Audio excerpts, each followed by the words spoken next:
me propuso escribir el guión de mi propia novela, que es algo que generalmente no se debe hacer. ¿Por qué dices que un escritor no debería escribir el guión? Porque estás muy cerca de la historia y entonces no tienes flexibilidad. Un guión cambia muchas cosas, necesariamente cambia muchas cosas de la historia, porque es otro lenguaje, es otra historia casi. Ya deja de ser tuya, ya. Y entonces si te pones a pensar que todos los personajes que has puesto y todos los capítulos que has hecho deben estar reproducidos tal cual, vas a hacer una película horrorosa. Tienes que pensar en hacer una buena película, no en copiar un buen libro. No importa que se haga una buena película o una buena serie. Mi libro se va a quedar igual, como está. Nadie va a tocar el libro. Por eso es que hay mucho debate de cuál es mejor, el libro o la película. Hay gente que quiere encontrar todo el libro en una hora y media, o un par de horas, y a veces es imposible.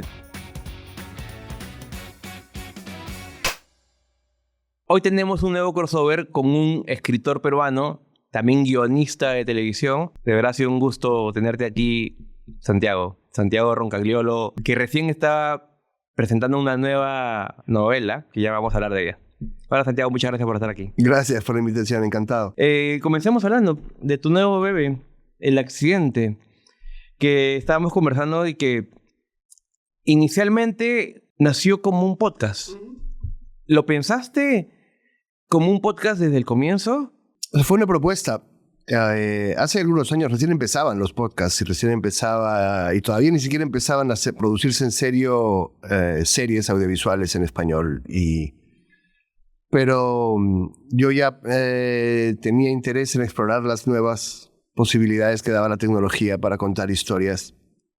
Entonces me interesó el proyecto y me interesó la idea de que era una historia que te iba a contar una actriz, que fue Vanessa Bauche, que no ibas a leer, sino que te lo iba a contar, y que te lo iba a contar como al oído, ¿no? Porque un audiolibro. Normalmente podía ser... Sí, con la diferencia de que tiene efectos de sonido y juega más con el...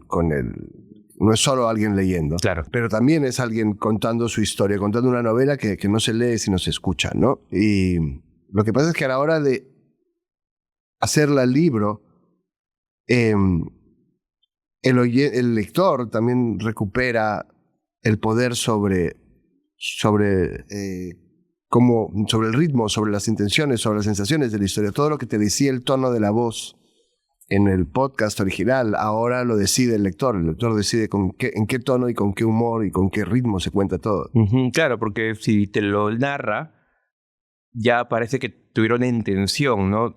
No sé, de empatizar, tal vez te habla con más suavidad, ¿no? Diciendo soy un monstruo y ese tipo de... Entonces, depende cómo lo dice, llega al espectador. Pero ya cuando yo lo leo con mi tono, ya sí. yo le doy el significado que creo darle, ¿no? Tú eres Vanessa, tú eres Maritza, tú eres claro. la protagonista y tú eres el que decide cómo ella habla y cómo hablan todos en la historia, ¿no? Los lectores tienen un poder sobre las historias que no tienen los que escuchan o los que ven las historias, que reciben ya todo más. Alguien más ha decidido muchas cosas por ti. Pero tú tenías el guión escrito. ¿Pensaste que era una novela, un guión para un podcast? ¿Hay alguna diferencia cuando escribes? Bueno, había indicaciones de producción, había indicaciones de cómo ambientar la historia y luego había menos detalle psicológico. Para la novela añadí muchas cosas más de atmósfera psicológica.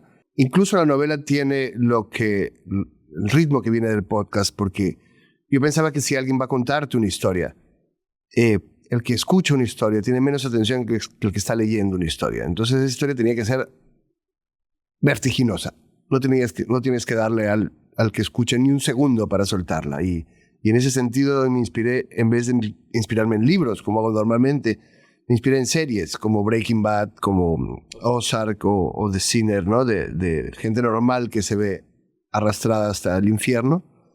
Solo que es una versión latinoamericana, ¿no? Y en América Latina el infierno es nuestra sociedad, por lo general. Sí, justo hace unos días pudimos también conversar. Y me impresionó que mencionaste justo Ozark o Breaking Bad, que fue tu inspiración. Pero cuando veías esas series, ¿ya pensaste en que te gustaría andas recopilando inspiraciones, ves series, películas y dices, wow, acá. Sí, sí, o sea, yo leo y veo series ya no como una persona que piensa en si le gusta o no le gusta. Pienso como quien desmonta un reloj. Quiero ver sus partes, quiero ver cómo están hechas, quiero ver qué hacen con los personajes. Muchas veces la gente me pregunta, ¿y esta serie te gustó? Y yo pregunto, ¿y qué importa si me gusta? Siempre hay cosas que puedes robar. En realidad Breaking Bad no me gustó mucho. Es increíblemente masculina.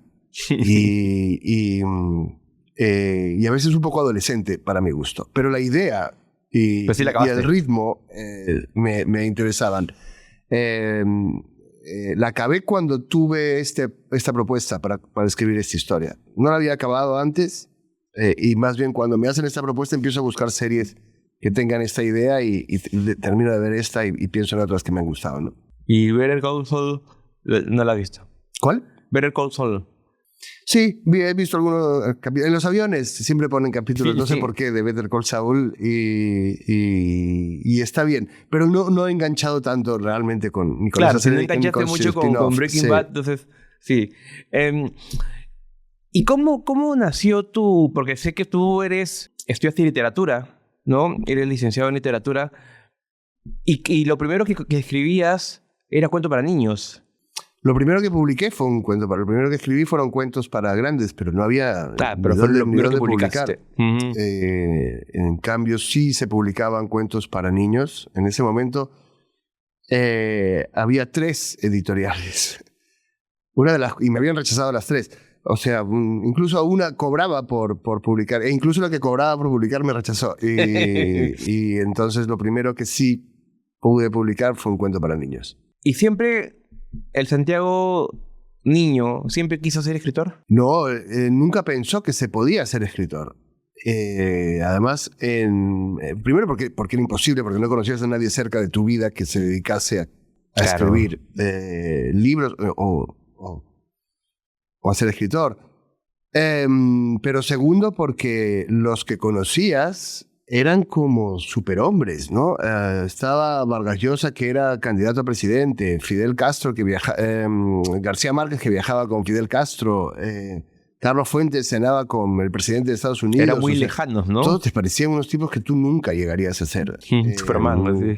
Sin embargo, de hecho, el cine y el audiovisual por eso siempre me pareció más cercano. Siempre me pareció que esas eran cosas que yo podía llegar a hacer. Y luego me parecieron más parecidos a mi vida las cosas que me llegaban por la cultura popular, porque la literatura me encantaba y me sigue encantando, y García Márquez era un escritor extraordinario, y Cabrera Infante, que se leía entonces, era un escritor extraordinario, pero mi vida se parecía más en la Lima de los 80 a un thriller, a Alfred Hitchcock, a la serie de Alfred Hitchcock, a los policiales, ¿no? Siempre había alguien amenazando con matarte y esa era la atmósfera que representaba mejor mi vida. Entonces, siempre me gustó mucho la literatura y el audiovisual. Nunca hice una distinción entre alta cultura y cultura popular. Yo he consumido toda la vida. He hecho las dos cosas toda la vida. Y lo que pasa es que fui guionista porque eso sí parecía un trabajo, ¿no? Fui guionista de telenovelas, que era lo más parecido a escribir. Bueno, era escribir historias. Era el único trabajo de escribir historias que había. Pero escribí de todo. Cuando terminé la universidad y empecé a trabajar, escribí discursos políticos, reportajes de investigación. Ensayos también. Bueno, por los ensayos no te pagaban, quiero decir, de trabajo, traducciones, todo lo que fuese texto. Mi trabajo era escribir de un modo u otro, ¿no? Y pensaba que eso iba a ser siempre y que a veces publicaría un libro, que es lo que se hace normalmente. Lo que pasa es que los libros empezaron a ir bien después y me dediqué a esto. He hablado con muchos escritores, muchos músicos, actores. Y, por ejemplo, hablé con un amigo músico y me decía que él tenía un trabajo paralelo para poder sostener su amor, su pasión. Y me decía es que, claro, ser guionista ya es un trabajo y de repente ser escritor al comienzo no. ¿Tenías pensado eso desde el comienzo? Es decir, ¿ya sabías que querías vivir de escribir o de repente tenías algo para... ¿Quién no quiere vivir de escribir? De tocar canciones o de actuar en un escenario, ¿no? Claro que quería No parecía posible. Y aún ahora que puedo vivir de los libros, igual hago otros proyectos creativos porque nunca sabes cuánto tiempo vas a vivir de los libros. Siempre creo que va a ser el último. Escribo, o sea, con lo que gano de un libro, escribo el siguiente y pienso que quizás ya se acabe, pero sí llevo 20 años. Y de todos modos me gusta explorar otros formatos, otras posibilidades, entonces siempre estoy planeando 200 proyectos, de los que al final salen 2. Pero si no planeas 200, no salen 2. Si planeas 2, no sale ninguno. Yeah, exacto, sí. Comenzaste, una de las cosas más conocidas que hiciste fue tu participación en esta novela, Los de arriba y los de abajo. No, yo trabajé con Eduardo, pero después de Los de arriba y los de abajo. Yo trabajé con Eduardo Leancén a finales de los 90.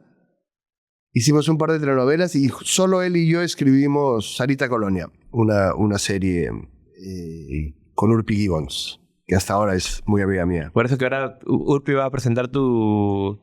Bueno, nos conocíamos por otras cosas familiares. No estuvimos en contacto durante la producción de Sarita porque yo escribí y me fui y emigré.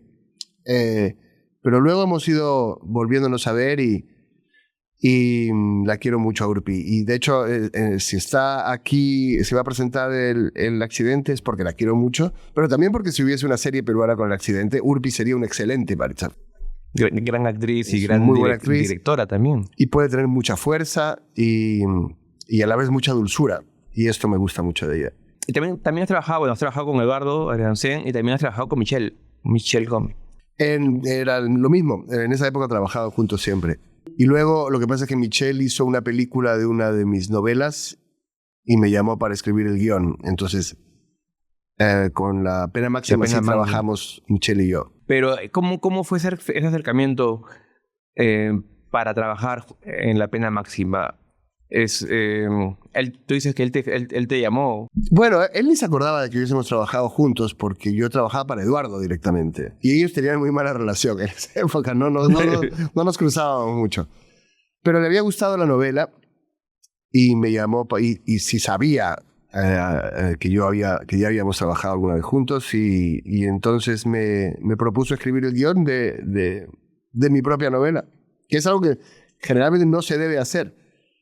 Pero me pareció también una experiencia creativa muy interesante, ¿no?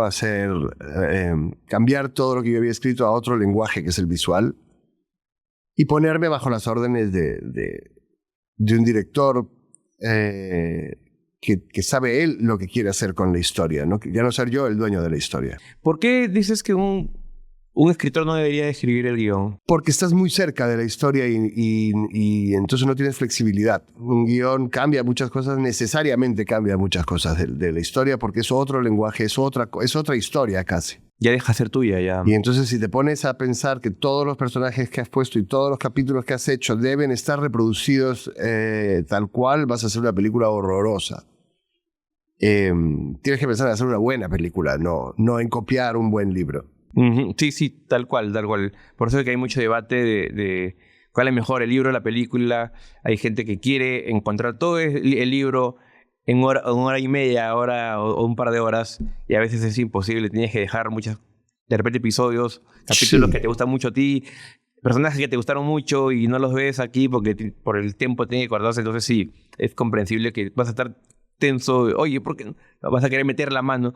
Pero si piensas así, ¿también te gustaría en algún momento escribir tu propio proyecto cinematográfico? Bueno, ya he escrito proyectos cinematográficos, he escrito películas y series y algún documental, pero tu propio proyecto cinematográfico no existe. O sea, el cine siempre es el proyecto de mucha gente y si es de alguien es del productor, que es el que corre los riesgos y llama al director, al guionista, a los actores. Y ahora sí no controla todo, ¿no? Estás trabajando con creativos, es impredecible lo que salga. Hay varios showrunners, ¿no? Las producciones tienen varios, ¿no?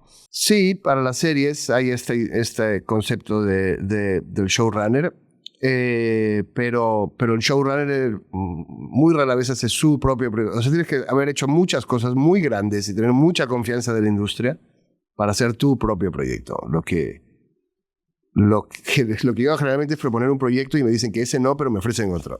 Entonces, los guiones los disfruto mucho de trabajar con otros creadores, de aprender de ellos, pero no son los proyectos personales.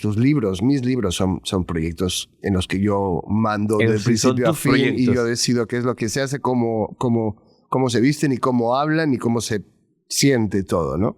Una de tus novelas fue llevada al cine en España. Pudor. Sí, eso fue hace miles de años. Sí. Todo parece haber pasado hace miles de años. Después de la pandemia, es como si hubiese ocurrido sí, ¿no? en otro planeta todo lo que ocurrió antes. Sí.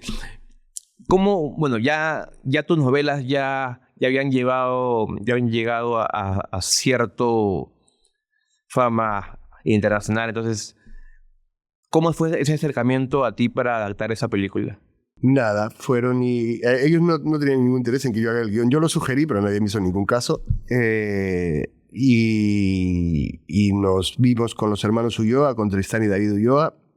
Tuvimos una conversación personal. Teníamos una idea muy parecida, porque ya era una novela que venía mucho del cine indie americano de los años 90, que era más o menos lo que ellos tenían en mente en ese momento. Así que... Esa fue, perdón, ¿Pudores antes de Abril Rojo? Sí, ¿no? Justo antes. Y entonces yo entendí que teníamos una idea muy parecida de qué película queríamos ver con esa novela, con la diferencia de que ellos sabían hacer películas y yo no. Así que ellos trabajaron solos y principalmente cambió el sentido del humor. La novela es la historia de una historia íntima y sexual, incluso de una familia, de los distintos miembros de una familia, incluido el gato, y que de hecho es el que tiene la peor vida sexual de todos. Y los lectores celebraban mucho al gato, pero es muy difícil rodar con gato. Y entonces el gato fue eliminado de la película. Y entendí luego por qué lo celebraban tanto, porque sin gato la película era un drama muy duro. Y el gato hacía los alivios cómicos y hacía que fuese muy divertido. Cada cierto rato había mucho humor, ¿no? Entonces la película tiene un tono mucho más dramático que la novela. Y eso, en vez de molestarme, a mí me fascinó. Me fascinó que pudieses ver la película, leer la novela y que no fuesen lo mismo. Y que tuviesen un tono, una música diferente y que te produjesen sensaciones diferentes, ¿no? Me gustaron mucho los actores, también actores, bueno, y estuvo nominada al Goya Mejor Guión Adaptado. Dos nominaciones tuvo, claro. Entonces fue una linda experiencia. Pero no colaboraste. Hice un cameo, pero fui eliminado en el montaje del director. Mi debut cinematográfico debe estar en el suelo de alguna sala de montaje, o ya no sé qué se hace con esas cosas, destruido. Pero no, me refiero en el guión, ¿no te pidieron algunas consultas? No, conversamos a veces así informalmente, pero no, yo tampoco me impongo. Respeto mucho el trabajo de los directores. Si quieren trabajar conmigo, como ocurrió con Michel, bien. Si no, no hay ningún problema. Dejo que ellos den a la historia la mirada que tengan. O sea, me importa que se haga una buena película o una buena serie. Mi libro se va a quedar igual, como está. Nadie va a tocar el libro. Y entonces... lo importante es que el equipo que va a hacer esa producción haga la mejor producción posible. Pero no pones, cuando te contactan, no pones ningunos requisitos porque, por ejemplo, claro, tu libro va a seguir igual, pero puede que alguien diga, si la película es mala, el libro también puede ser malo. Entonces como que te alejan un poco de la obra original. A ver, depende del director que está pidiendo. O sea, yo sé qué director va a hacerlo y sé si confío en su trabajo o si no confío en su trabajo. Si no confío en su trabajo, no se lo doy. Ok. He rechazado propuestas porque pensaba va a ser una mala película. Pero si respeta su trabajo, dejo que haga la película que a él le parezca. Y si no me gusta, tampoco tengo el mal gusto de ir por la vida diciendo qué porquería de película, arruinar mi trabajo. He visto un montón de escritores que que dicen que mal la película, primero mi trabajo, pero nunca rechazan el cheque. Y me parece bastante desagradable. Stephen King como doble hizo moral. eso con The Shining y luego no le gustó tanto The Shining que hizo su propia película de The Shining. Sí, pero bueno, Stephen King ya puede hacer lo que quiera. Claro. Decir. No, pero prefiero un también... autor más de una dimensión más normal. Sí. No, pero te hablo de hace años, ¿no? Cuando salió en los 80. Es curioso que no le haya gustado. A mí, claro, casi todo el mundo, incluido yo, le parece la mejor adaptación de Stephen King, pero creo que él echaba de menos, o sea, y eso me gusta de Stephen King, nunca quiso considerarse un gran escritor, siempre se consideró un autor de literatura popular, incluso el McDonald's de la literatura, esa frase es de él, yo soy el McDonald's de la literatura, y sin embargo es un gran escritor. Conozco muchos escritores que son pésimos y viven diciendo que son grandes escritores y ni siquiera son buenos escritores populares, ¿sabes? La humildad de Stephen King me parece muy admirable. Ya que estamos hablando de Stephen King, me gusta la forma o la rapidez, la dinámica para escribir libros, porque sigue escribiendo. O sea, hay autores que se tardan mucho en escribir. Y quiero llevártelo a tu trabajo porque también tienes muchos libros escritos. Sí, yo alucino. No sé a qué hora he hecho todo eso. Sí, hablábamos antes de la entrevista y te sorprende de tanto escribí. El libro tan Son gordo. gordos, además. Sí. ¿Cuáles son los principales desafíos al momento de comenzar la primera línea de un libro? Más bien los desafíos terminan cuando tienes la primera línea. En particular cuando tienes el primer párrafo. El desafío principal es llegar a ese primer párrafo. Tienes una idea general, una idea de personajes o algunas imágenes, un tono, cosas muy abstractas. Y al menos yo, cuando tengo un primer párrafo, en ese párrafo ya está marcada el punto de vista, el ritmo, el color, la estructura. Ese párrafo es como la semilla de todo el árbol que va a tener 400 páginas. Entonces, cuando tengo el primer párrafo es que sé que se puede escribir la novela, ¿no? Antes, incluso llegué a escribir 150 páginas solo para darme cuenta después que eran malas. Pero esto ya no me pasa. Ya sé cuando hay un primer párrafo, ya sé si voy a llegar o no a contar una historia. Ya no necesitas escribir tanto para saber que no va a funcionar. Sí. O sea, en cuanto para mí una novela se parece más a una canción que a una película. Está hecha de palabras y las palabras suenan. Y entonces no las escaleto, no hago una estructura como cuando hago un guión. Lo que hago es ir escribiendo y viendo, y lo que va surgiendo también va mandando a lo que va a pasar después. Por eso no puedo pasarme 10 años escribiendo una novela. Tiene que ser escrita con regularidad, con el mismo ritmo con el que va a ser leída, para que esa canción fluya, para que no haya salidas de tono o arritmias, ¿no? Claro, porque también en la música, por ejemplo, imaginemos que alguien tarda 10 años en hacer una canción de amor, ya cuando acabó, de repente su concepto de amor ya cambió. Entonces... E incluso el concepto de canción, con lo rápido que van las cosas. Lo que mi hijo llama una canción no se parece mucho a lo que yo llamaba una canción. Sí, tal cual. ¿Te ha pasado algo similar con tus libros? Es decir, ves tus primeros libros y dices, cambiarían algo, no me gusta, ya no pienso igual, o de repente mi concepto ya cambió. Sí, hay cosas que no puedo volver a ver, que las odio. No es que estén mal, es que yo ya no soy esa persona. Yo ya no soy la persona que escribió eso y entonces si tengo que leerlos, cosa que por suerte casi nunca ocurre, estoy todo el tiempo pensando, esto debió hacerse de otra manera, esto debió resolverse de otra forma, este personaje no sirve para nada, era mejor un personaje así. Pero es absurda esa autocrítica, porque es que tú ya no eres ese escritor. Así es como hacía las cosas ese escritor, ¿no? Sí, tiene bastante sentido. Pero, por ejemplo, tienes ese cronómetro mental que dice, ok, acá acaba el libro y no vuelvo a hacer ninguna corrección. Es que yo corrijo mucho mientras escribo. Vuelvo constantemente a los capítulos anteriores para preparar algo que veo que va a ocurrir en el que estoy haciendo ahora, y esto también va prefigurando lo que va a ocurrir después. Uso recursos del género, del thriller, psicológico o político.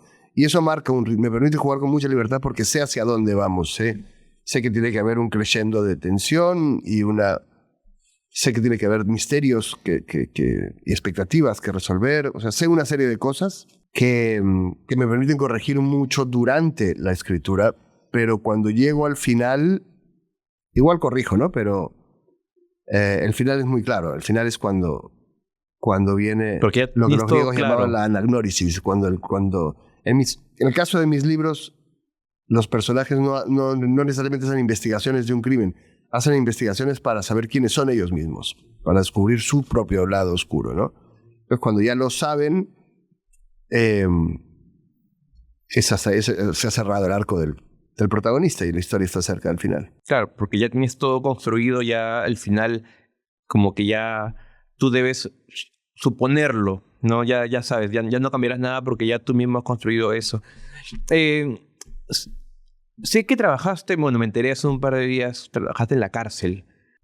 He hecho un trabajo, no trabajé, bueno, es un trabajo social. Sí. Sí, he ido mucho a cárceles con una asociación que se llama Dignidad Humana y Solidaridad y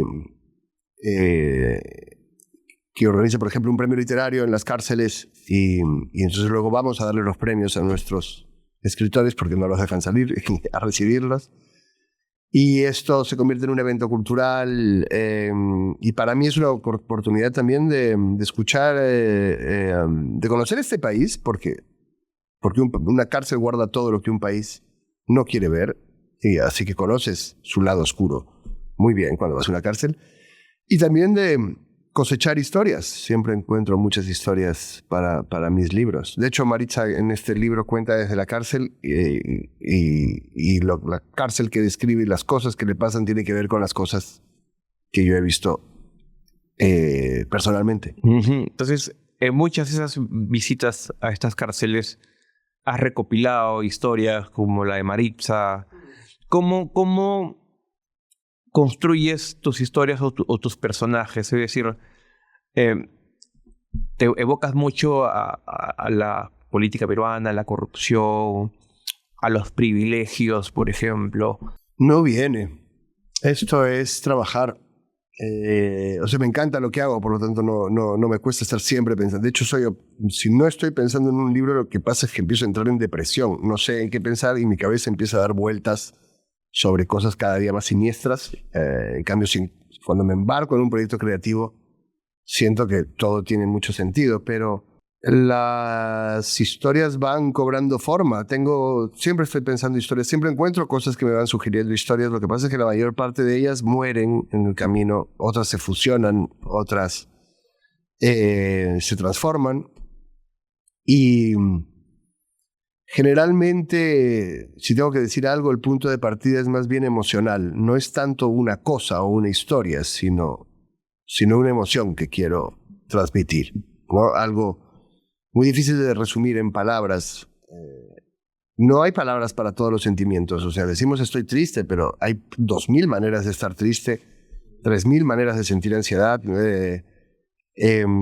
y otros miles de ser feliz o de no serlo. Y entonces lo que suele ocurrir es que tengo una sensación que solamente puedo transmitir, que no puedo nombrar y que necesito crear una historia para que sientas tú lo mismo, para que estos personajes lo sienten también y te lo hacen sentir a ti como lector. Es muy raro, pero es así, más o menos. Es la necesidad de poner en palabras algo que no las tiene. Volviendo al accidente, ¿cuánto tiempo te tomó escribir? Bueno, es como un año, ¿no? Fuimos escribiendo mes a mes. Sí, o sea, casi todos los libros, digamos, les doy vueltas mucho tiempo, pero la escritura toma un año, más o menos, sí.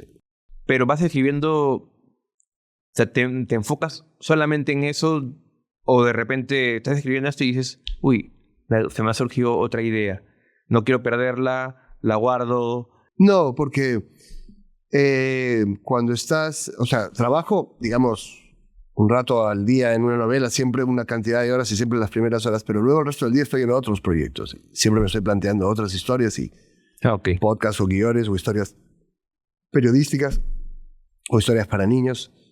Pero durante la escritura de la novela lo que manda es lo que yo hace un rato llamaba la música. Conforme vas escribiendo, se va alineando esa tonada. Es como en una canción pop. Pues hay 2 estrofas y luego un coro. Y no sabes muy bien por qué son 2 estrofas y un coro, pero tiene que ser así. Si escribes una salsa, al final hay una descarga. ¿Por qué? Podrías hacerla sin descarga, pero nadie la hace sin descarga. Es parte de lo que estás haciendo la descarga. Y entonces algo te dice cómo tienes que ir desarrollándola, algo te dice cómo tienes que estar siguiéndola. Y te lo dicen las notas que ya has escrito, las palabras que ya has escrito, ¿no? Eso depende también de lo que ya tienes antes y de cómo seguir desarrollándolo. Entonces, cada cosa que avanzas modifica lo que va a venir después. Tus personajes, por ejemplo, Maritza, bueno, muchos de tus personajes son moralmente complejos, tienen muchos demonios internos. ¿Cómo construyes esos personajes y qué es lo que te atrae más? ¿Por qué es que te atraen ese tipo de personajes? Bueno, yo tuve que crecer en un país en los 80 donde tenía que preguntar o alguien tenía que explicarme por qué me querían matar. Había bombas en las esquinas, te encontrabas fuegos cruzados por las calles. Y luego toda esa toxicidad se transmitía a muchos otros ámbitos. La familia, el colegio, era muy violento. Ahora pienso en esos años y eran muy violentos y las relaciones entre la gente eran muy violentas. La gente parada estresada también, ¿no? Sí. Con miedo. Y con miedo. Y cuando empecé a ir a cárceles, recuerdo haber encontrado terroristas y militares también, y delincuentes. Y haber empezado a preguntar por qué hacen esas cosas. Y me impactó siempre que nadie cree que es malo.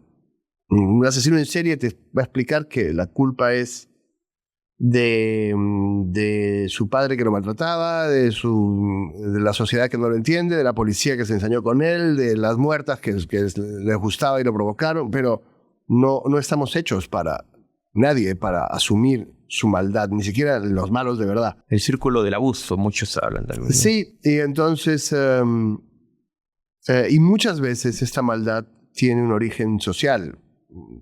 Las sociedades crean a sus monstruos. No habría habido, de hecho no hubo sendero luminoso en sociedades más igualitarias. No hubo tantos abusos de la iglesia en sociedades donde no había un manto de silencio social que protegía a los abusadores. No hay Maritzas en una sociedad en la que no está la mafia por todos lados y porque el Estado no está. Entonces, digamos, decimos, estos fueron malos como si hubiesen caído del planeta Marte y nosotros somos buenos, pero si lo miras con cuidado, las sociedades crean esos monstruos y tú eres parte de la sociedad y tú también contribuyes en la creación de esos monstruos. Y me interesa que eso se plantee el lector. ¿Soy yo mejor que soy yo mejor que Maritza? No haría yo lo mismo. Maritza está tratando de proteger a su hija. No haría yo lo mismo, porque creo que la naturaleza del mal está entrelazada con el bien, que la gente que hace cosas malas peores es la que cree estar haciendo cosas muy buenas, y que eso es posible en la medida en que una sociedad sea tan enferma que albergue todos esos comportamientos. Entonces es una exploración que tiene que ver con explicar muchas cosas del mundo y del mundo en que yo crecí en particular. Yo he entrevistado a varios directores de cine mexicanos, peruanos también, muchos, pero en Perú no pasa mucho. No pasa mucho a lo que voy. Y es que cuando un director o directora mexicana aborda temas como los narcos, ¿no? Corren peligro allá. O sea, aquí no sé si sucede, hasta ahora nadie me han contado algunas cosas, pero no es tan fuerte como en México. No pueden hablar o tienen que pedir incluso permiso a ellos mismos para poder tocar esos temas. En tu caso tú abordas mucho la corrupción en la política y temas, se podría llamar peligrosos. ¿No? ¿Has tenido algún tipo o amenaza o algún tipo Sí, de sí. problema por He esos temas? tenido, no solo en el Perú, he tenido amenazas de muerte, amenazas de juicio. Me han reventado presentaciones de libros, me han ido a pegar a firmas. Me han censurado cosas, los han retirado de circulación. Yo escribo de temas muy oscuros y muchas veces es perturbador verlos de frente. Entonces me lo he tomado como un elogio. O sea, preferiría que no pasen, ¿no? Porque son cosas muy violentas, pero ¿Estás tocando ¿qué algo? más inquietante puede ser que hay una reacción violenta a un libro? También significa que los libros hacen lo que deben, ¿no? Que te ponen frente a una versión incómoda de la historia y te inquietan y te perturban. Así que supongo que es una buena señal a pesar de todo. Sí, qué terrible eso de... No, no lo sabía. O sea, sabía que habías tenido algún tipo de censura, pero ya que te vayan no, una marcha y ¿no? un grupo de gente a golpearte Sí, sí, y algunas la reventaron con los de la resistencia, con cohetes, amenazaron a la gente al público que había ido. Fue algo muy, muy, muy desagradable y fue muy alarmante que esto ocurriese para una presentación del libro, ¿no? Que es muy significativo que haya gente que le tenga tanto miedo a los libros. La gente que le tiene miedo a los libros es gente que le tiene miedo a que pienses. Y eso deberíamos recordarlo siempre. ¿Alguna vez, bueno, tú mismo lo acabas de comentar, abordas temas oscuros y tienes un mensaje muy fuerte en tus libros? ¿En algún momento has pensado, has tenido el miedo de que el éxito comercial, por ejemplo, en Abril Rojo, que fue tremendo éxito, el éxito comercial diluye un poco, reduzca un poco la intención del mensaje? O sea, que no lo tomen, que lo tomen más como ficción y no como realmente es. No, es decir, yo siempre prefiero tener éxito comercial que no tenerlo. Porque eso significa, eso es lo que hace que puedas escribir otro libro. Y a veces lo tienes y a veces no lo tienes. Así que lo aprecias cuando lo tienes. Pero que que un libro sea un buen libro, que te habla de cosas importantes, que te estremezca, no tiene nada que ver con que se venda o no. Un libro que no compra nadie puede ser un gran libro y un libro que compra todo el mundo también. Y los dos pueden ser malos también, ¿no? Eso depende Además, malo y bueno es como bastante general. Depende también de quién es el lector, que algo sea bueno y malo. Entonces, un libro y un lector tienen un encuentro muy íntimo. Se pasan horas juntos, se conocen uno al otro, se entremezclan sus propias historias y lo que ocurre ahí es único cada vez que ocurre. No tiene nada que ver con el éxito comercial. Y además depende de muchas otras cosas, no solamente del libro, sino de la promoción, del momento, de la actualidad, ¿no? Eh, Hoy en día, no me estoy equivocando al decir que eres uno de los escritores peruanos más exitosos en la actualidad. ¿Has sentido en algún momento esa presión cuando sales, o sea, porque internacionalmente todos te ven como que, no, el escritor peruano, pero sientes esa presión, a veces ese peso de representar al Perú? ¿En algún momento lo has sentido? No, porque yo no creo que represente al Perú. O sea, mis historias se alimentan de las cosas que he vivido en el Perú, algunas ni siquiera en el Perú, pero Uno en Miami, ¿no? sí, alguna en Miami, alguna en Japón. O sea, me gusta explorar. Por supuesto que Perú me ha dado muchas historias, pero no tengo una responsabilidad hacia de representar a nadie, ¿no? Sería muy pretencioso pensar que tengo esa responsabilidad. Solo trato de hacer las mejores historias que pueda. Y esas historias muchas veces están muy alimentadas por mi vida peruana, pero no sé, supongo que un deportista representa al Perú, un artista representa, no sé si representa a nadie. Lo que hace es hacerte pensar, hacerte sentir cosas, pero no es como una representación, ¿no? Y cada vez que has tenido libros muy exitosos, algunos más exitosos que otros. Como pasa mucho en la música, ¿no? Que a veces sacan un primer disco, o pasa también en las películas, la ópera prima es muy exitosa y de repente tienen una presión para la segunda obra o la tercera obra que nunca siempre es tan exitosa como las primeras. ¿Sientes esa presión o tampoco la sientes? Bueno, claro, después de Abril Rojo, que ganó ese premio Alfaguara, ¿no? y sí, que ganó el premio Alfaguara y fue como muy grande todo. Me pasé 2 o 3 libros pensando que iba todo mal, que me hundía, que todo era un desastre. Pero es que Abril Rojo había sido muy grande. Después descubrí que eso que a mí me pasaba era lo que muchos escritores deseaban en realidad, y que iba bastante bien y que yo me podía dedicar a contar historias. Y seguía teniendo lectores. Entonces también uno va aprendiendo a moderar sus expectativas, ¿no? Si quieres que todas tus novelas vendan 200.000 ejemplares y se traduzcan a 40 idiomas, es altamente probable que te frustres. Pero con menos decenas de miles de ejemplares y 6 o 7 traducciones te está yendo muy bien. Y entonces la experiencia también te va enseñando qué es lo que puedes esperar. Y no siempre puedes esperar que todo sea dinero. Es decir, hay libros, los libros son ya para mí un éxito.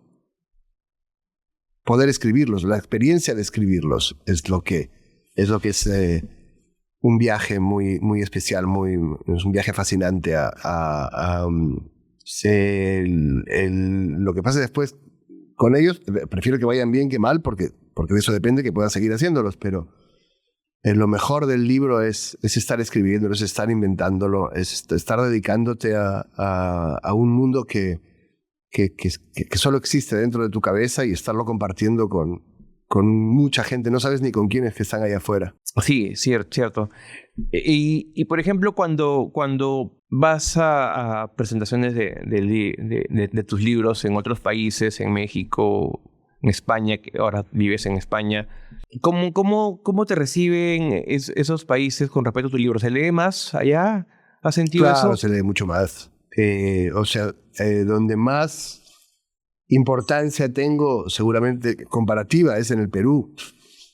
Pero el mercado peruano de libros es minúsculo. Entonces, en México, España, Argentina son más importantes muchos otros autores que son de ahí. Lo que pasa es que el mercado es tan grande que igual venden más libros que en el Perú. Y además son lugares donde salen otros proyectos que a mí también me interesan. Proyectos creativos, proyectos de guión, sobre todo.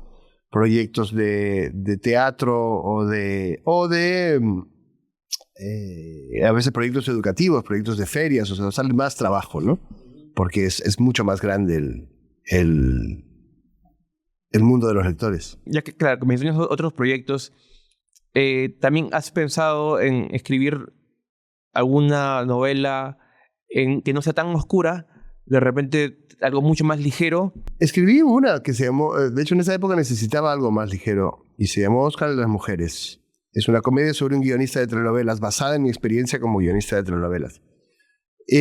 Lo que pasa es que ya cuando la gente te conoce por escribir estas historias oscuras, ya es eso lo que busca, ¿no? Ese libro yo le tengo cariño, me parece divertido. Tenía ganas de divertirme, creo que es lo más divertido que he escrito. Pero sin duda van mucho mejor todos los libros que se parecen a lo que ya el lector pues sabe que le vas a dar, ¿no? Claro. Y tú también vas mejorando. O sea, es verdad que también vas teniendo más recursos en un género, en una manera de contarlo, y vas entendiéndolo mejor, y vas refinándolo y renovándolo con cada libro. Y esto lo vas haciendo tú también mejor. En tus novelas hace mucha crítica a los personajes latinoamericanos en general, pero de repente en algún momento has pensado como autocrítica que puedes haber creado un estereotipo de repente de los peruanos, por ejemplo, que alguien que no conoce mucho al Perú. Al leerte puede pensar que, bueno, en realidad es así, ¿no? Pero ¿crees que puedes haber generado un estereotipo negativo? Pero para eso tendrían que leerme más o menos unos 78 millones de personas. O sea, mucho más hace una película, una serie de televisión que un libro, ¿no? Además, no sé cómo la historia de alguien puede generar un estereotipo negativo. Es decir, si yo muestro un terrorista o un abusador peruano, nadie cree que todos los peruanos son terroristas o son abusadores. Si crees que todo un país es como los thrillers de ese país, tienes un problema mental. Todo el mundo sabe que no todos los italianos son con personajes de Camilleri y no todos los suecos son personajes de Henning Mankell. Sí hay gente que se preocupa por la imagen del Perú, pero esa gente que normalmente no ha leído nada. O sea, porque si escribieses solamente cosas bonitas de gente bonita que hace cosas lindas, nadie leería eso. Lo que te interesa es el mal, lo que te da curiosidad y te atrae es el drama, el conflicto, lo que da miedo, ¿no? Un libro de cosas bonitas de un país se llama Guía Turística y se vende en otro estante de las librerías. Y marca y está muy bien que lo haya, pero en otro estante de las librerías. Iba más que todo porque, por ejemplo, claro, pero no pasa mucho en la literatura, pasa más con las películas, como dices, que en Colombia ya están hartos de que hagan películas sobre narcos, por ejemplo, narcos colombianos. Claro, en México también. Pero no es porque uno lo haga, sino porque son muchos, ¿no? Claro. Pero es porque es nuestro... también podría ser peruano, de hecho. Es nuestro western. Esto es la violencia emblemática y nos gustan las historias de violencia y esta es la violencia de...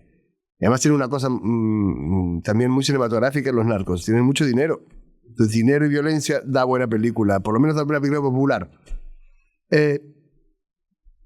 Pero yo diría que ahora mismo justamente, ya de hace algunos años están... Pues esas cosas se agotan solas y el propio público se empieza a agotar de ver esas cosas y hay menos series ahora de narcos y nadie está pidiendo narcos. Más bien cuando vas donde un productor te dice por favor que no haya narcos, estoy hasta acá de los narcos. Estos son ciclos, ¿no? Si tuvieras ahora el DeLorean de Volver al Futuro y viajarías al pasado a hablar con el Santiago que recién comenzaba a escribir, ¿qué consejo le podrías dar? Relájate, chico, le diría. Estaba como muy obsesionado y quería escribir a toda costa y buscaba la manera que hiciese falta de escribir. Creo que hice algunas estupideces que podría haberme ahorrado. Le diría que se calme, que se concentre, que le irá bien si trabaja y se lo plantea, pero que no se pase todo el día solamente dedicado obsesivamente a que le vaya bien, que no hace falta. Cometer errores es parte... A ver, pero tampoco sería el de hoy si no hubiese hecho eso, quizás. También, claro. Era un país en que parecía imposible ser escritor, ¿no? Parecía que nadie lo lograría, entonces... exitoso. Dedicarte a esto. Claro, vivir de eso. Claro. Simplemente dedicarte a contar historias, que es lo único que a mí me interesa. Y entonces creo que también me podría haber tomado algunas cosas con más calma, pero eso lo sé ahora porque no me las tomé con calma. ¿Quién sabe luego? ¿No? Ese es el tema ese es lo que descubre Regreso al Futuro. Claro. Que todo lo que alteres del pasado también altera tu futuro. Tal cual. De repente vas, le dices, relájate, se relaja, regresas. Y ya no estás, claro. Y sigues intentando... Yo estoy relajado ahora porque las cosas han ido bien y entonces estoy bastante tranquilo.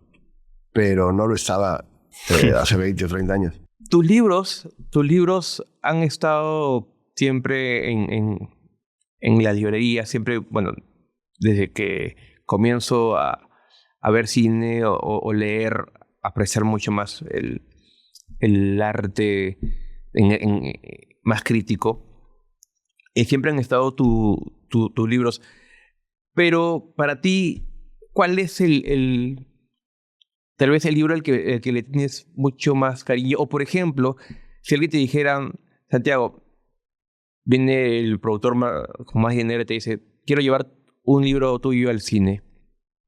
¿Cuál elegirías, por ejemplo? Posiblemente Abril Rojo porque es visual, si fuese para ir al cine. O sea, está la Semana Santa yacuchana y es imponente, ¿no? Y todo ese rojo de las banderas de Sendero y la Semana Santa y los mitos católicos son un universo visual espectacular. Pero ha habido muchas propuestas, pero es muy difícil rodar en Ayacucho.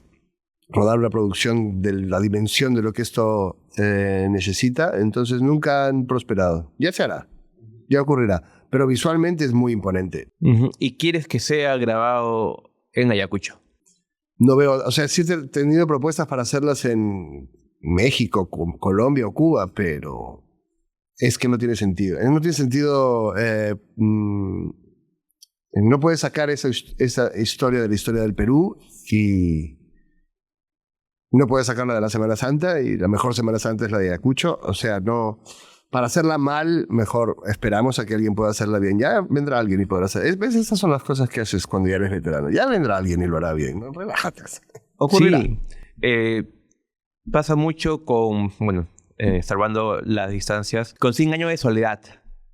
Ah, sí. Pasa mucho y ahora recién se está llevando al cine, bueno, gracias a Netflix. Entonces, a la plataforma, sí. Claro, entonces ha pasado muchísimos años para que pueda adaptarse una obra así.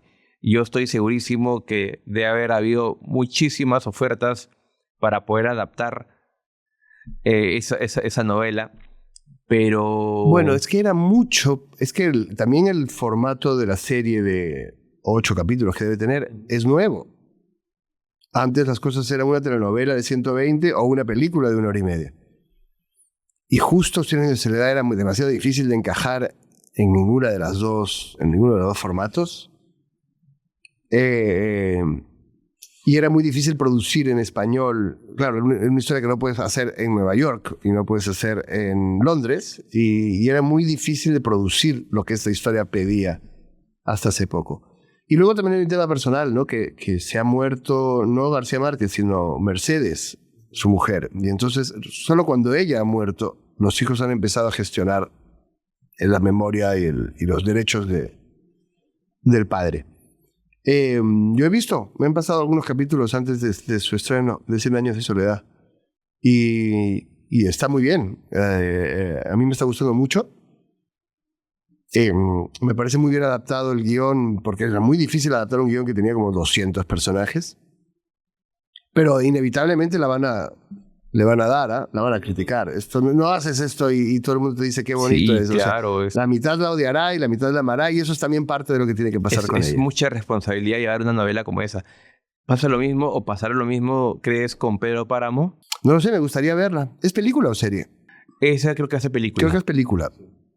También es complicada, ¿no? Porque el realismo mágico no es fácil llevarlo. Sí, pero aunque no fuese realismo mágico, yo creo que los libros de los que hay mucha especulación, los libros que han sido muy importantes, pues ahí el público, hay un gran público que reproduce lo que antes decíamos de los escritores, que quieren que el libro esté igual, y si no está igual, creen que la película es mala. Pero es imposible que sea igual. Así que inevitablemente va a haber expectativas defraudadas. Ahora, ese debate también es parte de lo que va a hacer que se hable de la película. Entonces, es parte de lo que tiene que ocurrir, ¿no? Es que hemos visto tantos desastres, pero claro, es que el problema es cuando son obras tan queridas, ¿no? 100 años de soledad en Colombia, Pedro Páramo en México, son obras muy queridas. Da igual que sean real maravillosas, es la expectativa del público. Ahora, bueno o malo es algo que lo decimos con toda ligereza, pero resulta que El Resplandor, que es la que todo el mundo considera la mejor adaptación de Stephen King, no le gusta a Stephen King. Entonces también hay gustos, y también hay gente que valora unas cosas y gente que valora otras. Sé que tienes un gran gusto, bueno, no sé si es un gran gusto, pero sé que ves películas, ves series, has sido guionista, trabajas constantemente mirando al cine. Por eso quiero invitarte a una pequeña dinámica. Ok. Vamos a hacer, ahora vienen las preguntas de cine. ¿Cuál es tu actor favorito? Mi actor favorito así de la vida toda, Robert De Niro, probablemente.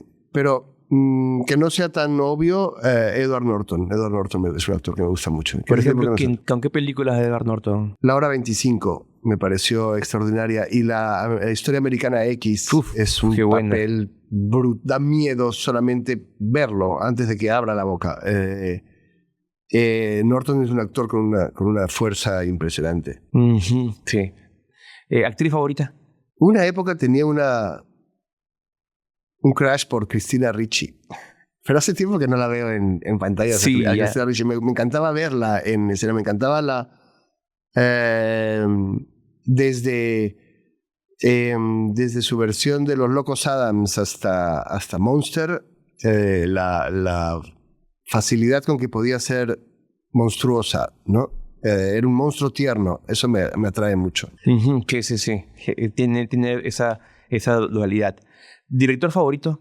Es difícil decir, pero digamos David Fincher me parece que lleva los thrillers a una dimensión superior. Hace cosas muy interesantes con las historias de suspenso. Y Tim Burton es un director de monstruos que también que de una manera muy diferente, pero que trabaja en la ternura de los monstruos, en la humanidad de los monstruos y me encanta, siempre me gustó. Si Fincher viene mañana, te toca la puerta y te dice, quiero dirigir uno de tu libro, ¿cuál le darías? O sea, algo que sí tú quieras darle y que él creas que lo va a hacer. Bueno, a Abril Rojo, lo que pasa es que necesitaría un asesor de peruanidad, ¿no? Pero de hecho, Abril Rojo se inspira en una película como Seven, y tiene muchas ideas que vienen de la estructura religiosa de Seven, así que sería increíble, ¿no? Que la dirigiese. ¿La película que más veces has visto? La Naranja Mecánica, de Kubrick. Hace tiempo que no la veo, pero debo haberla visto unas 12 veces. Era un refinamiento de la violencia y un nivel también creativo y de ambición creativa que era difícil encontrar. ¿Y qué tal el libro? El libro está bien, pero la película es mejor. Kubrick es un director que solía hacer películas mejores que los libros en los que se basaba. Por lo menos que a mí me gustaban más que los libros en que se basaba. ¿Una película que te haya hecho llorar? Últimamente lloro con todo, estoy hecho un blando. He llorado... en general lloro cuando hay niños que lo pasan mal, en muchísimas películas. La última que vi hace poco y tuve que dejar de verla es una peli de Kubrick, de Lars von Trier, que empieza con un niño que se sube a la mesa y se tira por la ventana. Anticristo. Bueno, yo vi eso, me eché a llorar y la dejé. No, desde que fui padre, eso es muy curioso porque antes me daba igual. Desde que tuve hijos, la violencia contra niños en el cine me afecta mucho. Pero de repente, ¿podrías describir sobre algo similar? Bueno, en el accidente hay hijos, no llega a haber violencia contra, digamos, todo está en el mito, pero no, siempre podría ser. Pero por ejemplo, donde cuando he escrito de abusos en Libros del Mal, en realidad no hay una sola escena explícita de abusos. Todo está ocurriendo, sabes que está ocurriendo, pero claro, hay un velo por encima y entiendes los silencios y interpretas los silencios, pero justamente no quería ser amarillista. No quería hacer lo que hace Lars von Trier en esa película. Sí, no, Lars von Trier es muy retador, ¿no? Muy que justamente busca el humor. Sí, vas a provocar y revolver. Conmigo lo consiguió. Sí. Una película que te ha hecho reír. Más bien con esta de que eran dos modelos y uno es Owen Wilson y el otro es... Zoolander. Con eso me reí muchísimo. Sí. Todavía me río, me acuerdo de tonterías de y me río. Sí, es increíble. ¿Una película que te haya inspirado en tu trabajo? From Hell, basado en la historieta de Alan Moore. No, muchísimas. Seven. Series también te han inspirado, ¿no? Ozark. Sí, claro. Estaba diciendo ahora, hablando de Breaking Bad y Ozark, siempre tomo cosas de muchas series y muchos libros. Una película que te hubiera gustado escribir. Pues sabes que he visto ahora una película que escribió un amigo, de hecho, Reinas. Una película peruana-suiza. Claro. Está yendo por Suiza al Oscar. Es una linda película sobre la crisis. Y además, el fondo es la crisis de los peruana de los 90, ¿no? Suena mucho a algo que tú escribirías. Y sí. Me da rabia que la haya escrito Diego porque yo la veía y decía, qué bien escrito está. ¿Cómo me gustaría a mí haber escrito esto? Sí, qué buena película. Sí, justo estoy preparando mi reseña porque está muy, muy bien hecha. Y me da un poco de pena que vaya por Suiza al Oscar. Bueno, por lo menos va a una historia peruana. Sí. Se lo agradeceremos a los suizos. Sí. Nunca pregunto esto, pero un guionista que te guste. Me encanta Mankiewicz, pero creo que no tanto por sus guiones como por la película que hizo Fincher de Mank, que es un retrato del guionista y sus sufrimientos, que me hizo volver a ver los guiones que había escrito, y en particular el Ciudadano Kane, y entender cuánto hay de ese guionista en esa película, ¿no? Y en cualquier guionista, en cuánto hay de él en lo que escribe. Claro, porque igual aborda temas muy políticos, ¿no? Por ejemplo, el Ciudadano Kane que mencionas también tiene mucho de lo que tú escribes, ¿no? La corrupción política. Sí, pero además es la película de un tipo que odia hacer guiones y que cree que es la única posibilidad que tiene de escribir algo que valga la pena. Y es un gran guionista. Hay un momento en que le preguntan por qué los guionistas trabajan siempre en grupo. Y él dice, para repartir la culpa. Odia todo lo que hace. Y es verdad que la gran frustración de ser guionista es que no es como ser escritor. Los guionistas envidian a los escritores por su libertad y su autonomía y por hacer lo que queremos. Y los escritores envidian a los guionistas por lo que cobran. Pero el gran drama del guionista es que siempre depende de un montón de gente, de un montón de productos, de cuánto dinero hay, de lo que va a ver el público más masivo. Está mucho más sujeto a eso. Y entonces ese es el retrato de eso que hace esa peli de Mankiewicz, Mank se llama. Mank. Es muy conmovedor. ¿Una película que te haya volado la cabeza? Cualquiera de David Lynch. David Lynch es el mejor director de terror del mundo. Es porque no filma cosas que parecen pesadillas, filma pesadillas. Sus películas tienen la misma textura de estar en un sueño horrible y del que no puedes despertar en 1 hora y media o 2 horas, ¿no? Y son muy inquietantes. Muy visuales, ¿no? Sí. ¿Tu película peruana favorita? Tengo un gran recuerdo y con el tiempo, de hecho, valoro más La Boca del Lobo. Ahora que hay tanta discusión sobre el cine peruano y el recuerdo de la violencia de los 80, creo que La Boca del Lobo abrió una puerta y un debate que aún sigue abierto. Creo que es una película muy importante y además era muy buena película, una película de mucho suspenso. Dime 3 series favoritas. Esta que tiene Apple, de los que tienen, no puedo creer, estoy mayor y me olvido de los nombres. Hay una en Apple de los que van a trabajar y tienen una... ¿De ciencia ficción? Sí. Severance. Severance es espectacular. Luego, Mindhunters. Uf, qué buena. Es muy buena. Ojalá que regrese una nueva temporada.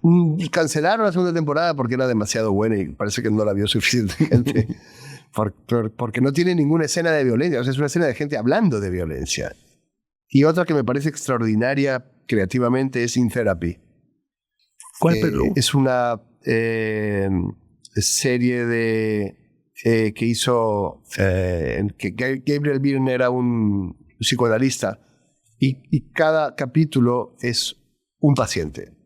Y el último capítulo es el psicoanalista que va al psicoanalista también. Y es muy peculiar y muy extraña y muy buena. No la he visto. Sí. La voy a ver. ¿Cuál ha sido la última serie que has visto? Lucy in Alice, una serie de Apple, una serie sobre una directora de cine. Y sobre el delgado límite entre nuestras ficciones y nuestra locura. Es inquietante y está muy bien hecha. ¿La última película que has visto? La última película que he visto ha sido Duna 2 en el avión. Que además es una película que no deberías ver en un avión porque hay que ver una pantalla grande. En IMAX. Pero no la había conseguido ver en salas y por lo menos le eché un vistazo. Y por último, tus 5 películas favoritas. Podrían ser Seven, El Resplandor. Hay una vieja película brasileña que se llama Carlota Joaquina, princesa del Brasil, que me encanta. En su momento me encantó Tesis de Amenábar. Es una de las razones por las que fui a estudiar cine a España. ¿Y cuánto me faltan? Argentina 1985. Qué bueno. Esa me parece muy buena película. Estudiaste cine y no te preguntó. Estudié guión. Guión. Tesis es increíble. Hubo una película después que fue como una copia que es la 8 milímetros. No sé si la pudiste ver, de Nicolas Cage. Sí, pero no me gustó tanto 8 milímetros. O sea, tenía una parte inquietante con toda esta cosa de snuff. Pero, bueno, no es una copia, hablan de tema parecido. Sí.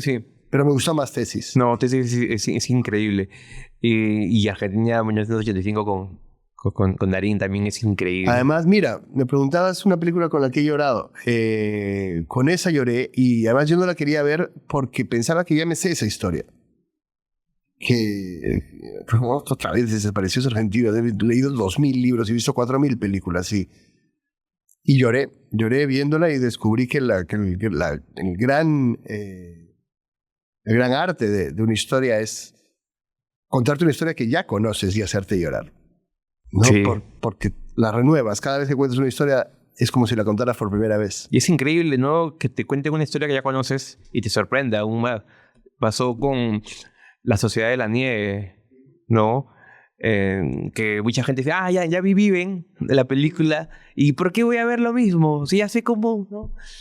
Pero igual le impactó muchísimo, gustó muchísimo. Claro, y no es lo mismo. El talento radica en hacer que no sea lo mismo. Uh-huh. Aparte también está basado en libros distintos, ¿no? Uno está basado en un artículo periodístico que viven, y La Sociedad de la Nieve está basado en el libro que escribió uno de los sobrevivientes. Entonces cambia también el enfoque.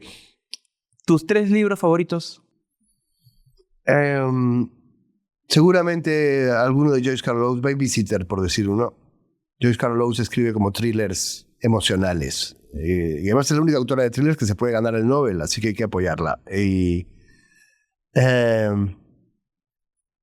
De la que se acaba de ganar el Nobel, la coreana, ¿no? Hay uno que se llama La Vegetariana, que está muy bien. Y es a la vez un personaje muy frágil y muy inquietante. Es una película de terror extraña. Y quizás Del amor y otros demonios de García Márquez. Pero si me haces la misma pregunta mañana te diré otros 3.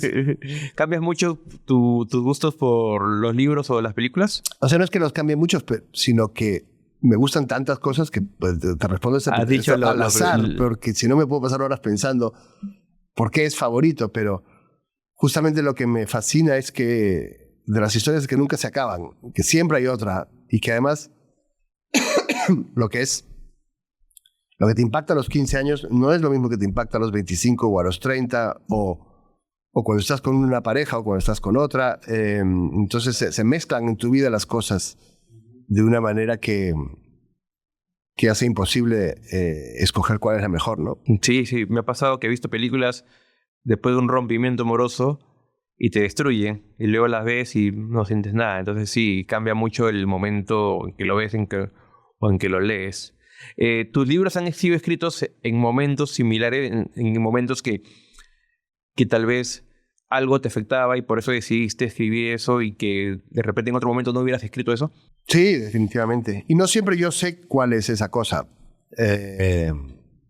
Pero todos mis libros tienen que ver con el que yo soy en ese momento y reflejan al que yo soy en ese momento. Cuando no me gusta un libro viejo es porque odio al que yo era en ese momento y ya no me gusta esa persona. Pero nadie, esa es parte también de la gracia, ¿no? Nadie se entera. Solo yo sé que, y ni siquiera yo sé bien. No identificas qué cosa pasó. Cuáles son las cosas que estaba viviendo en ese momento.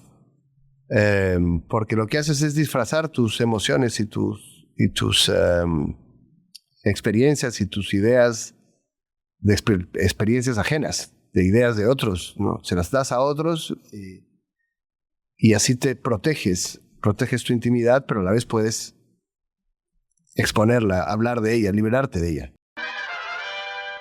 Santiago, ha sido un gustazo tenerte aquí, un honor de verdad. He leído 3 de tus libros, no te voy a mentir, he leído estos y leí también la pena máxima, pero por algún momento lo presté y nunca me lo devolvieron, así que no presté el libro. Eso es buena señal. Hay 2 tipos de tontos, los que prestan libros y los que los devuelven. Sí. Sí, no, ahora me vas a firmar los libros. Estás presentando El Accidente. Sí, viernes 11. ¿Hoy es 11? Ya lo presenté. Ya lo presentaste. Cuéntame así rapidísimo de qué trata El Accidente. El Accidente es, de hecho, es una novela que parece una serie, porque viene de muchas influencias de series. Y es la historia de una mujer que tiene miedo por su hija. Tiene miedo porque su hija ha sufrido un accidente, parece causado por alguien, por un tipo muy siniestro, y tiene miedo de ese tipo. Pero sabe que la policía puede ser más peligrosa que ese tipo y que tampoco confía en los jueces. Y entonces empieza a usar los servicios de un personaje muy oscuro. Y a partir de ahí empieza a descubrir que toda su vida es una mentira y su vida se empieza a derrumbar, ¿no? ¿Ya está en las librerías? Está en librerías, sí, está en librerías de toda América Latina. Así que si este podcast lo están viendo en México, Argentina, España, todos los países donde lo ven, y Perú, ya pueden comprarlo. Muchas gracias, Santiago. Ha sido un gustazo tenerte y un honor conversar contigo. Igualmente, gracias.